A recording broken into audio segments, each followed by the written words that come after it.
Shalom, bonjour à toutes, à tous. En replay. Et on est court avec le Rav Yehuda Ben Ishai, la communauté Emunah Shlema. Et bien évidemment, Parashat Vaishtar, on va parler de Yaakov Akol, qui voit le tout. Et il y a une Akdasha ce matin qui a été faite. Bechavod Harav. Alors, l'Akdasha pour la Refoua Shlema de Naomi Bat Geoula et l'Eiloui Nishmat Naomi Bat Chaim Vechana. Cette Akdasha a été faite par Anita Villa. Tov, alors comme ça a été annoncé, donc on va étudier aujourd'hui la paracha de Vaishlach. Quand Yaakov va rencontrer Esav, il y a entre eux un dialogue qui se crée.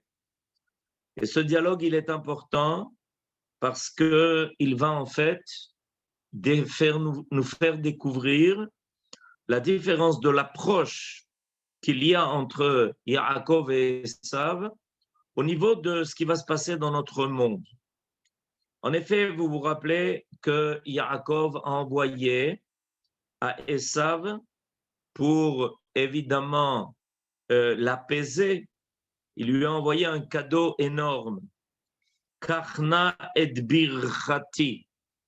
C'est l'expression dont Yaakov se sert. Il est intéressant de remarquer qu'il lui dit et birchati, non pas et minchati, mais et birchati. Ce que Yaakov essaye de transmettre à Esav, qui était évidemment très en colère de la bracha qu'il avait reçue, que Yaakov avait reçue à sa place, c'est de lui dire, ne t'inquiète pas, tout ce qui est au niveau matériel, tu ne seras manquant de rien. Tu vas être comblé. Et c'est pour ça qu'il lui a envoyé d'ailleurs ce doron, cette matana et ce cadeau énorme. Pour lui dire, voilà, si tu pensais que tu avais perdu quelque chose par la bracha que j'ai reçue de mon père, tu n'as pas à t'inquiéter en quoi que ce soit. Je t'envoie le résultat de la bracha. Karna et birchati, c'est-à-dire la bracha dont j'ai bénéficié. Et Esav va réagir en disant qu'il n'en a pas véritablement besoin parce qu'il a beaucoup. Il va se servir de l'expression Yeshli Rav. Vayomer Esav Yeshli Rav Achi Yehi Lecha Asher Lach. C'est-à-dire que quand Esav va exprimer la non-nécessité de ce cadeau que son frère lui a envoyé, il va se servir de l'expression Yeshli Rav. Rav veut dire Arbe. C'est-à-dire qu'au niveau quantitatif, Esav dit à Yaakov qu'il peut très bien se débrouiller sans ce que Yaakov lui a offert, lui a envoyé. Mais la réaction de Yaakov va être qu'il insiste. Il insiste, Karna et birchati asher uvatlach ki chanani Elohim vechi yeshli kol vaiftsar bo vaikach. Alors Yaakov lui répond en disant, non, je réclame, j'insiste pour que tu prennes ma bracha, d'accord? Et je suis très content de te retrouver, Karna bichati asher uvatlach, parce que Dieu m'a donné kol. M'a donné kol, c'est-à-dire qu'il m'a tout donné. Et évidemment, c'est quelque chose de surprenant de la part de Yaakov d'affirmer que Dieu lui a donné kol, c'est-à-dire qu'il lui a tout donné. Comment un être vivant, un homme, peut-il affirmer qu'il a reçu de Akadosh Baruch Hu tout? En effet, chaque être créé est manquant de quelque chose. Par définition, l'être créé est toujours en manque de. Nous avons été créés de telle façon que nous avons toujours quelque chose à compléter. Par exemple, on est tous obligés de boire, de manger, de respirer. On a toujours quelque chose qui est nécessaire à notre vie et qui doit être complété. Voilà ce qu'a priori on sait de notre propre vie. Et Yaakov affirme quand même qu'il a ce que l'on appelle kol. Kol veut dire j'ai tout. Mais affirmer que l'on a tout peut être considéré comme un manque de modestie. Remarquons que Esav finit par accepter la bracha que Yaakov lui a envoyée. Esav finit par accepter. C'est-à-dire que Yaakov a bien compris que à partir du moment où Esav affirme qu'il a Rav, qu'il a Arbé, en quantité, on peut toujours augmenter. Et c'est ce qu'il fait. Finalement, en insistant, il arrive à convaincre son frère Esav d'avoir toujours plus. En effet, à partir du moment où on vérifie ce que l'on a au niveau quantitatif, la quantité peut toujours se multiplier, s'agrandir. Par contre, Yaakov lui affirme qu'il a une autre madriga, qu'il a un autre niveau. Le niveau dont il est question s'appelle le niveau Kol. Alors, pour comprendre de quoi s'agit-il ce niveau de Kol, on a besoin de faire référence au commentaire de Rabbi Chaim ben Attar. Rabbi Chaim ben Attar, le Or HaChaim HaKadosh, qui a fait un pérouche, un commentaire extraordinaire de la Torah, va nous expliquer que Yaakov est en train de parler de quelque chose de tout à fait particulier. Alors, ce dont il est en train de parler, il appelle ça un secret, c'est le secret du Kol. Kol be Kaf Lamed, c'est-à-dire tout. Et il explique que cette madrega de Kol que Yaakov affirme avoir est une madrega et un niveau, un degré où tout ce qui est manquant est tout de suite complété. C'est-à-dire que ce n'est pas, Yaakov n'a pas affirmé qu'il a tout a priori. Il est en train d'affirmer que même s'il donne à Esav tout ce que Esav peut recevoir, lui, Yaakov, ne sera manquant de rien. Parce que la madrega, la bracha qu'il a reçue, la bracha de Kol, est une bracha qui complète tout ce qui est manquant. Et le Or HaChaim compare ça à une montagne de sable. Dès qu'on retire un peu de sable, la montagne complète tout de suite le sable qu'on a retiré. Il y a un amas de sable et on ne constatera jamais qu'il y a un manque à ce monticule de sable. Dès qu'une partie du sable est prise, tout de suite, il y a quelque chose qui vient et qui complète ce qui a été pris. Et il explique que c'est comme ça, en fait, qu'a été la bracha qui a été donnée aux ancêtres, à nos ancêtres.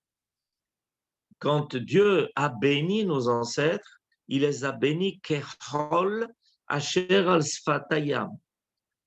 En effet, si on prend du chol, on s'est tous amusés à faire sur la plage, de creuser un trou et d'enlever le sable, on s'aperçoit au bout de certains temps que tout a été comblé. C'est comme s'il n'y avait eu rien qui avait été retiré. La mer va venir et combler avec du sable le sable qui a été retiré. Et c'est ça la bracha qui a été donnée. Kachol asher al sfatayam.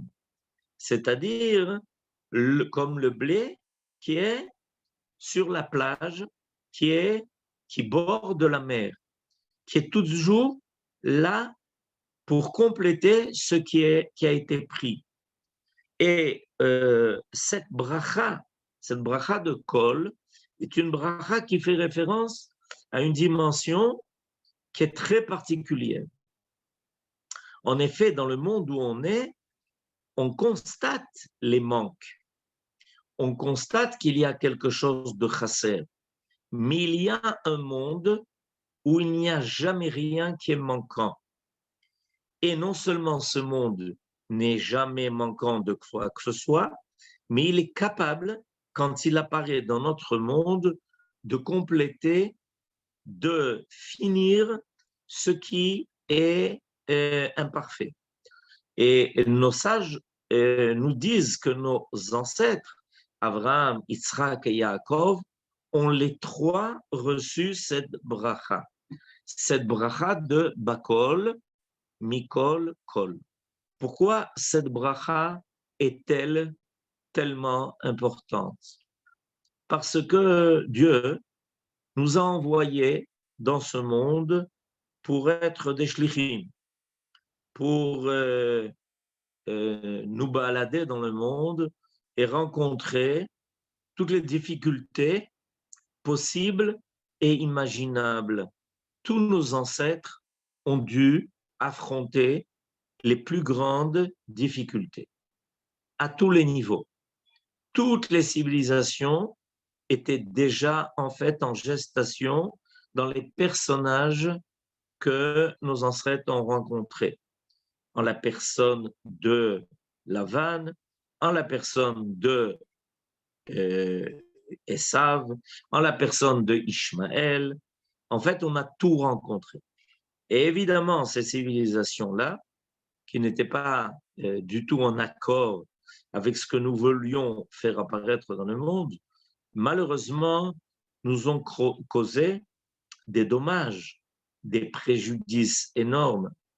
Ils n'ont pas accepté notre présence sur Terre, ni présence physique, ni présence métaphysique. On approche de Hanouka et on peut constater évidemment à Hanouka combien la civilisation grecque a voulu à tout prix nous arracher notre propre âme, ne pas nous permettre de faire apparaître la Kedusha que nous portions en nous.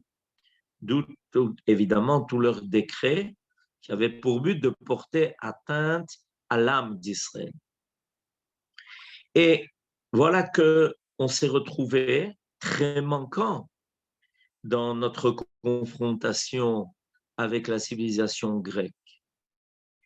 On était tellement manquant par des conséquences de la civilisation grecque qui a réussi à manger une partie de notre peuple, qu'on n'a plus trouvé qu'une toute petite fiole d'huile. Mais voilà que Dieu est en train de nous révéler quelque chose, que cette fiole d'huile va venir compléter tout ce que, au niveau de la nature, nous a été retiré. Et c'est pour ça qu'elle va en fait brûler 7 jours au-delà de ce qu'elle contenait. Les 7 jours de plus que la quantité d'huile qu'elle contenait veut dire que tout ce qui nous a été retiré, tout ce dont par lequel on a été atteint, nous avons été atteints dans notre existence naturelle sur Terre, ça va être complété par cette fiole d'huile qui était de la madriga de Kol. Et le Or HaChaim HaKadosh nous d'ailleurs fait revivre un épisode de la Bible. Dans cet épisode de la Bible, je rappelle brièvement de quoi il s'agit. À l'époque de Eliyahu Hanavi, on sait que Eliyahu Hanavi, pour essayer de faire tchouva à sa génération, a décrété un arrêt des pluies. À la suite de l'arrêt des pluies, il y a évidemment une sécheresse énorme et ensuite une famine terrible qui s'est déclarée. Et il est clair que le royaume d'Israël a subi une grande difficulté. Le roi du royaume d'Israël, Achav, et sa femme Isével étaient très, très en colère contre Eliaou, qui a dû se sauver. Et Eliaou lui-même, d'ailleurs, n'avait plus la possibilité de trouver quoi que ce soit, ni à boire et à manger. Et Dieu l'envoie à un endroit dans le nord du pays, au Liban, près de la ville de Sidon. Et il lui dit, ne t'inquiète pas, tu rencontreras là-bas une femme. Cette femme-là te donnera à boire et à manger. Elle te donnera à boire et à manger. Et il arrive, et il rencontre cette femme. Voilà que Eliaou va rencontrer cette femme. Et il va lui demander un peu à boire. Et elle trouve de quoi lui donner un peu à boire. Et ensuite, il lui demande de lui donner un peu à manger, du peu de farine et du peu d'huile qui lui restait. Alors la femme répond, comment est-ce que je pourrais te donner à manger avec le reste de farine que j'ai et le reste d'huile dont je dispose? Avec cette farine et cette huile, je me prépare à faire le dernier repas que nous allons consommer, moi et mon fils. Et Eliaou lui fait une révélation. Il lui dit, regarde, si tu commences par me donner à manger un peu de ce que tu prépares, tu vas t'apercevoir que jamais la farine ne se terminera, ni l'huile aussi. Il va y avoir quelque chose qui va toujours compléter ce que tu vas retirer. Et ça durera jusqu'à ce que la famine se termine, jusqu'à ce que la pluie revienne, jusqu'à ce que finalement, il y ait à nouveau l'abondance dans ce pays. Et cette femme le croit. Et elle lui donne une partie de la nourriture qu'elle prépare et qu'elle considérait comme le dernier repas. Par le chesed qu'elle a fait vis-à-vis de Eliaou, elle va bénéficier de la bracha qui s'appelle Kol. Cette bracha qui s'appelle Kol est une bracha qui complète automatiquement tout ce qui est retiré de ce qu'elle avait. Et elle ne verra jamais diminuer la quantité de farine ou la quantité d'huile dont elle disposait. Quelque chose qui se complète de lui-même.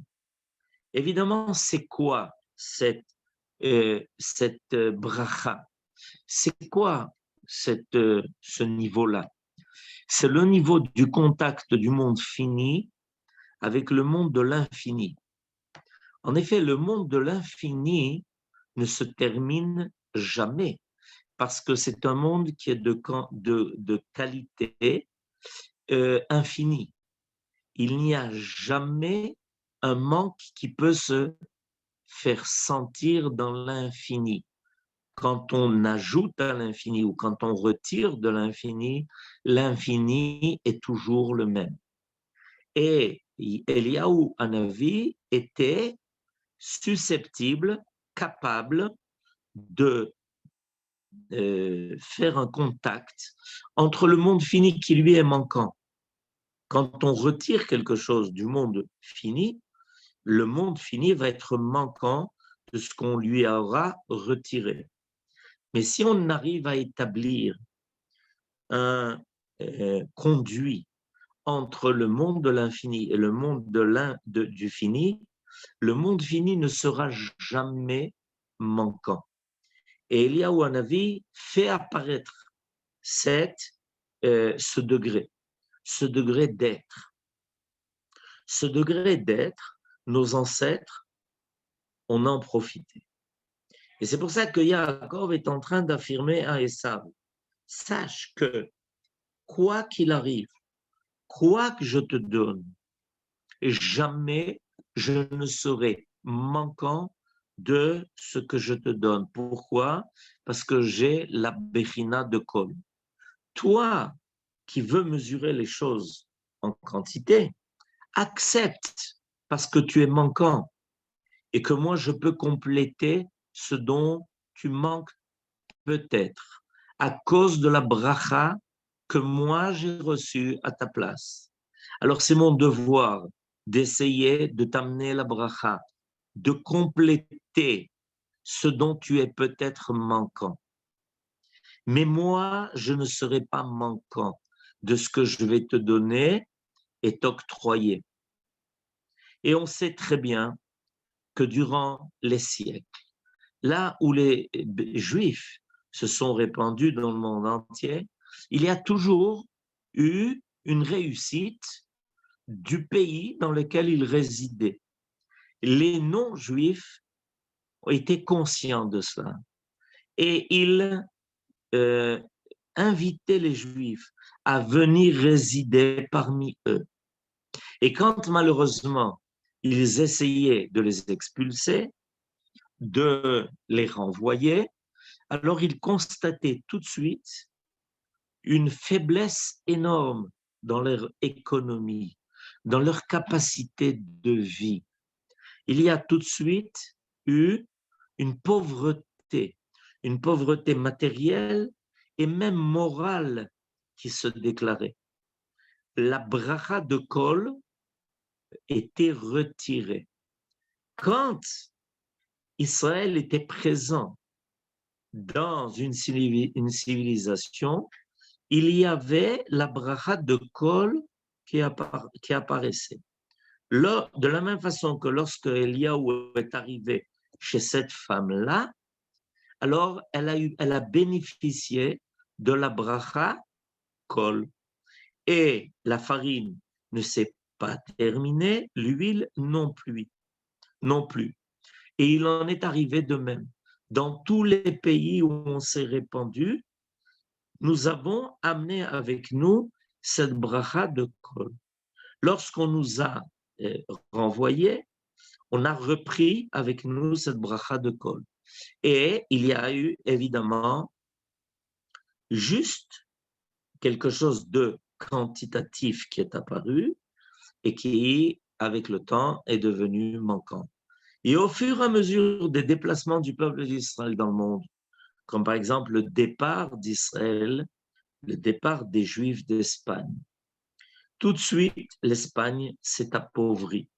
Elle a fini par devenir, elle qui était une puissance énorme, elle avait été capable d'envoyer des expéditions dans le monde entier. Elle a été capable, l'Espagne, de conquérir l'Amérique du Sud. Imaginez-vous un peu quelle force l'Espagne a eue d'envoyer des bateaux, des expéditions dans le monde entier. Et voilà que lorsque les Juifs ont été répudiés de l'Espagne, finalement pour nous, ça a été bénéfique, puisque évidemment on a pu reprendre notre destination vraie vers Eretz Israël. Mais au niveau de l'Espagne s'est vidée. Elle a perdu la bracha de Kol. Yaakov, là où il arrivait, a amené avec lui cette bracha de Kol. Lorsqu'il était chez Lavan, il a amené cette bracha de Kol. Et Lavan, quand Yaakov s'est enfui, a eu tout de suite très peur et il lui dit, si tu t'en vas, je vais perdre la bracha que tu as amenée avec toi. Il a constaté cette bracha dans la multiplication des troupeaux que Yaakov a eu, alors que Lavan lui avait retiré tout ce qui aurait pu l'aider à sa réussite. Et voilà que Yaakov n'est manquant de rien. Et ça va être dit en toutes lettres. Ça va être dit en toutes lettres dans quelques versets d'après, où il est marqué Vayavo Yaakov Shalem. Il est marqué que finalement, Yaakov, après avoir échappé aussi bien à Lavan que, voilà, merci, c'est maintenant sous nos yeux, dans le verset que vous avez, Vayavo Yaakov Shalem Ir Shem, Asher be'eretz Kenaan, bevo mi padan aran, Vayichan et pnei ha'ir. Alors, commentaire de Rashi que vous avez aussi sous les yeux. Shalem begufo, shenitrapa mitzla'ato. C'est-à-dire qu'il est revenu et il était guéri. Son corps a été guéri de la blessure que lui a infligée l'ange représentant de Esav. On revient de chez Esav et on a des blessures graves que Esav a laissées sur notre corps. Et on sait pertinemment qu'on va être guéri de ces blessures, que le corps d'Israël va redevenir entier, que finalement tout ce qui nous a blessés finira par disparaître et que l'on va retrouver. On va retrouver toute notre force, toute notre vaillance. Le peuple d'Israël, revenu de chez Esav, retrouve toute sa gvoura, toute sa force, toute sa vaillance. Il ne lui manque rien de tout ce qu'il était. Il y a ici quelque chose d'extraordinaire qui nous arrive. On constate ça aujourd'hui sur notre terre. Nos enfants, petits-enfants qui y grandissent sont des hommes forts, vaillants, avec une grande puissance. On a été guéri des blessures que Esav nous a infligées. Shalem bemamono, Shalem bemamono, il ne nous manque rien. On est revenu de l'exil exténué, appauvri. Dans les exils par lesquels nous sommes passés, nous avons laissé des fortunes qui jusqu'à présent ne nous ont pas été rendues. Jusqu'à présent, les peuples par lesquels on est passé ont pris possession de tous nos biens, aussi bien lorsqu'on était en Espagne que lorsqu'on était en Europe. On a laissé là-bas des biens énormes. Et on était inquiet peut-être au début, que peut-être nous allons être pauvres, nous allons manquer de ce que nous avons dû laisser là-bas. Or, il s'avère qu'en revenant sur sa terre, le peuple d'Israël n'est manquant de rien. On voit aujourd'hui l'abondance, on voit aujourd'hui la richesse, on voit aujourd'hui la réussite matérielle, économique d'un peuple qui avait été réduit à rien. Évidemment, Shalem bemamono. Non seulement Yaakov est guéri de sa blessure, mais il retrouve toutes ses richesses.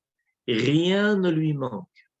Le peuple d'Israël revenu sur sa terre ne manque de rien. Au contraire, il est aujourd'hui capable, il est en mesure d'aider d'autres peuples, d'autres nations, de les faire participer à sa réussite extraordinaire sur sa terre, qui le rend aujourd'hui une puissance économique que peu arrivent à égaler. Ça s'appelle Shalem bemamono. Et nous dit Rashi, je lis ce que vous avez sous les yeux, Shalem bemamono, shelo chiser kelum, mikol oto doron. En fait, rien ne lui manquait. Après avoir quitté Esav, Yaakov s'est aperçu que de tout ce qu'il avait donné à Esav, rien ne lui manquait.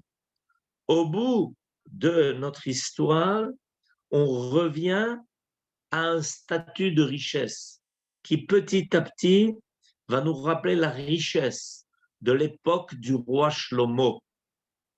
Et ce n'est pas une paraphrase, c'est quelque chose qui est attendu.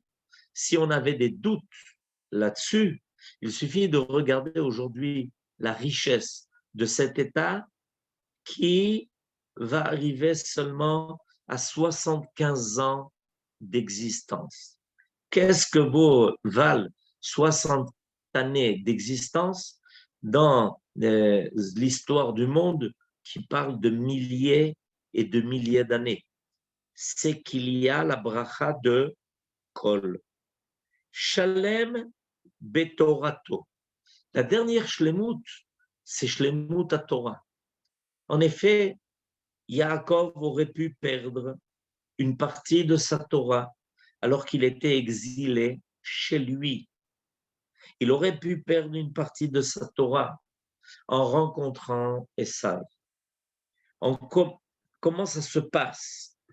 Ça se passe par évidemment le contact, les habitudes, la civilisation présente, aussi bien chez Lavan que chez Esav. Et voilà que Yaakov revient Shalem betorato. Il n'a rien perdu de son niveau spirituel, moral, en revenant dans la terre de ses ancêtres. Yaakov a toujours la même force spirituelle, la même grandeur morale, et rien n'est absent. Il a ramené avec lui tous les trésors de son esprit, tout ce qu'il a pu voir, tout ce qu'il a pu apprendre, tout ce qu'il a pu développer en lui. Nous revenons des exils et on a laissé beaucoup de plumes au niveau moral, au niveau spirituel. On a laissé beaucoup en exil. Malheureusement, certains de nos frères se sont laissés tenter par les civilisations autres, par les civilisations qui étaient brillantes et qui voulaient peut-être remplacer notre esprit, notre cœur, notre science, qui est une science divine. On revient en Eretz Israël et aujourd'hui la Torah, en Eretz Israël a repris vie, elle a repris toute sa force. Il y a une Torah extraordinaire qui se développe, qui se fait sentir, qui amène toute cette chaleur. La chaleur que l'on avait sentie lorsque Dieu, au Har Sinaï, s'était révélé à nous comme un père qui s'est révélé à ses enfants.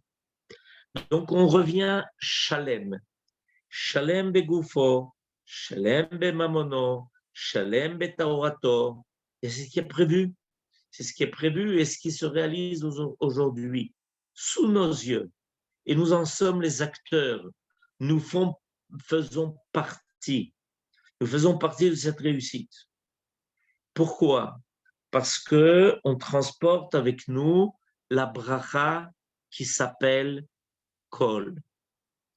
Cette bracha qui s'appelle Kol, en valeur numérique, le mot Kol veut dire 50, est un domaine qui est caché de nos yeux. Nous le recevons en cadeau. Nous faisons tous les efforts pour y accéder, mais on ne peut pas y accéder par nos seules forces. Il faut qu'il y ait un cadeau qui soit fait. De la même façon que la Torah nous a été donnée en cadeau. Quand ça? Après qu'on ait compté 49 jours d'affilée, qu'on ait fait les efforts de grimper cette échelle de 49 degrés, voilà que tout d'un coup surgit en haut de l'échelle cette présence divine qui vient du mot kol. Cette présence divine nous est donnée en cadeau. On fait, nous, les efforts pour s'en approcher, pour se sentir à l'aise en sa présence. Mais finalement, c'est Dieu qui décide. Un homme peut se préparer à la prophétie, mais même après tous les préparatifs qu'il aura fait, et rien n'est assuré, parce que la prophétie est un cadeau. Un homme peut étudier la Torah, nuit et jour. Et voilà qu'un jour, tout d'un coup, il comprend ce qu'il n'avait jamais encore compris. Ça lui a été donné en cadeau. En effet, vous voyez combien de fois on constate qu'on s'approche de quelque chose d'idéal, mais ça nous échappe. Ça nous échappe parce que ce n'est pas par nos propres efforts qu'on peut y accéder. Il faut qu'il y ait un cadeau. Ce cadeau, nos ancêtres Abraham, Yitzhak et Yaakov l'ont reçu. Et ils nous ont donné la bracha qui nous permettra d'arriver à ce col. Et le retour de Yaakov sur sa terre, évidemment le retour de sa descendance sur terre. Et tout ce que Yaakov a vécu, nous allons le vivre et nous avons déjà en grande partie vécu. Et c'est pour ça que, à la fin des temps, on va constater quelque chose d'extraordinaire. Malgré les exils où on a été gravement blessé, malgré tout ce dont on a essayé de nous prendre, qu'on a essayé de nous voler, tout nous revient parce qu'on est lié ici au monde du Kol, de Chamishim Sha'arei Bina. Et rien ne nous manquera. Plus on va avancer dans le temps, et puis on va s'apercevoir que Dieu nous comble au-delà de tout espoir. Et rien ne sera manquant. Comme Yaakov n'a été manquant en rien de ce qu'il a laissé chez Lavan ou de ce qu'il a laissé aux mains de Yaakov. De même, le peuple d'Israël, arrivé, réuni, rentré sur sa terre, ne sera manquant de rien, parce qu'il retrouvera la bracha de Kol. Bakol, Mikol, Kol.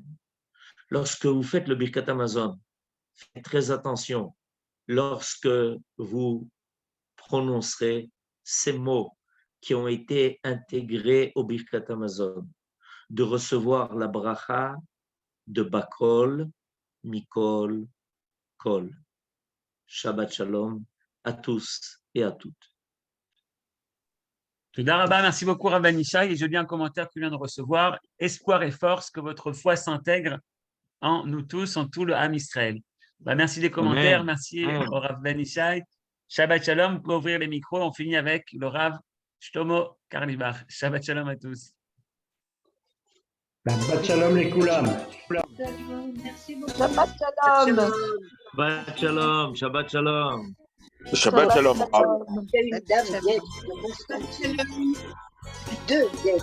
Toda Rabba, Shabbat Shalom. Toda Rabba. Shabbat Shalom, Shabbat Shalom. Shabbat Shalom, Shabbat Shalom, Shabbat Yoav. Shabbat Shalom.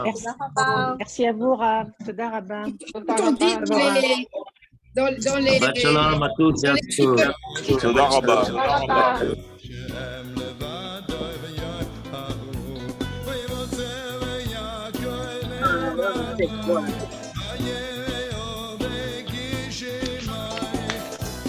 Shalom.